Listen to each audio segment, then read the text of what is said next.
யோபு 20ஆம் அதிகாரம் 1ஆம் வசனம் முதல் 29ஆம் வசனம் வரை.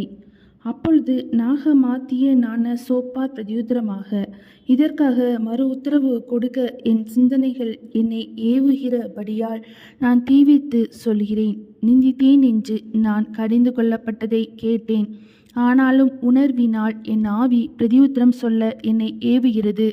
துன்மார்க்கனின் கெம்பீரம் குறுகினது என்பதையும், மாயக்காரனின் சந்தோஷம் ஒரு நிமிஷம் மாத்திரம் நிற்கும் என்பதையும், அவர் மனுஷனை பூமியில் வைத்த ஆதி காலம் முதல் இப்படி இருக்கிறது என்பதையும் நீர் அறியீரோ.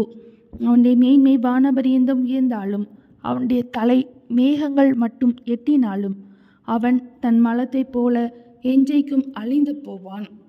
அவனை கண்டவர்கள் அவன் எங்கே என்பார்கள். அவன் ஒரு சொப்பனத்தைப் போல் பறந்து போய் காணப்படாதவன் ஆவான். இரவில் தோன்றும் தரிசனத்தைப் போல் பறக்கடிக்கப்படுவான்.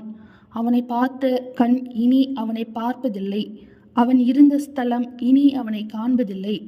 அவன் பிள்ளைகள் எளிமையானவர்களின் சகாயத்தை தேடுவார்கள். அவன் பறித்ததை அவன் கைகள் திரும்ப கொடுக்க வேண்டியதாகும். அவன் எலும்புகள் அவனுடைய வாழ வயதின் பாவங்களினால் நிறைந்திருந்து அவனோடே கூட மண்ணிலே படுத்து கொள்ளும். பொல்லாப்பு அவன் வாயிலே இனிமையாய் இருப்பதால் அவன் அதை தன் நாவின் கீழ் அடக்கி அதை விடாமல் பதனம் பண்ணி தன் வாய்க்குள்ளே வைத்து கொண்டிருந்தாலும், அவன் போஜனம் அவன் குடல்களில் மாறி அவனுக்குள் விரியன் பாம்புகளின் பிச்சாய் போகும். அவன் விழுங்கின ஆஸ்தியை கக்குவான். தேவன் அதை அவன் வயிற்றிலிருந்து வெளியே தள்ளிவிடுவார். அவன் விரியன் பாம்புகளின் விஷத்தை உறிஞ்சுவான். விரியனின் நாக்கு அவனை கொல்லும். தேனும் நெய்யும் ஓடும் வாய்க்கால்களையும் ஆறுகளையும் அவன் காண்பதில்லை.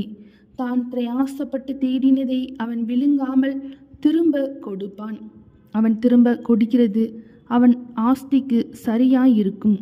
அவன் களி கூறாதிருப்பான்.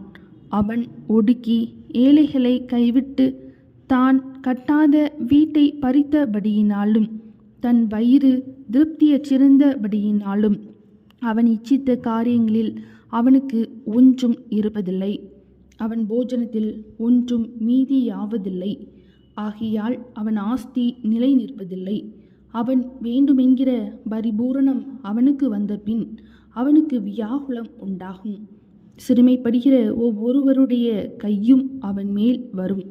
தன் வயிற்றை நிரப்பத்தக்கது இன்னும் அவனுக்கு இருந்தாலும், அவர் அவன் மேல் தமது கோபத்தின் உக்கிரத்தை வரவிட்டு அவன் போஜனம் பண்ணுகையில் அதை அவன் மேல் சொரிய பண்ணுவார். இருப்பு ஆயுதத்துக்கு அவன் தப்பியோடினாலும் உருக்குவில் அவனை உருவ எய்யும். உருவின பட்டயம் அவன் சரீரத்தையும், மின்னுகிற அம்பு அவன் பிச்சையும் உருவி போகும். பயங்கரங்கள் அவன் மேல் வரும். அவன் ஒளிக்கும் இடங்களில் காரிருள் அடங்கியிருக்கும். அவியாத அக்கினி அவனை பட்சிக்கும். அவன் கூடாரத்தில் மீதியிருக்கிறவன் தீங்கு அனுபவிப்பான். வானங்கள் அவன் அக்கிரமத்தை வெளிப்படுத்தி பூமி அவனுக்கு விரோதமாக எழும்பும். அவன் வீட்டின் சம்பத்து போய்விடும். அவருடைய கோபத்தின் நாளிலே அவைகள் கரைந்து போகும். இதுவே தேவனால் துன்மார்க்கனுக்கு கிடைக்கும் பங்கும் அவன் செய்கைக்கு தேவனால் அவனுக்கு வரும் சுதந்திரமாம் என்றான். யோபு 20ஆம் அதிகாரம் முடிந்தது.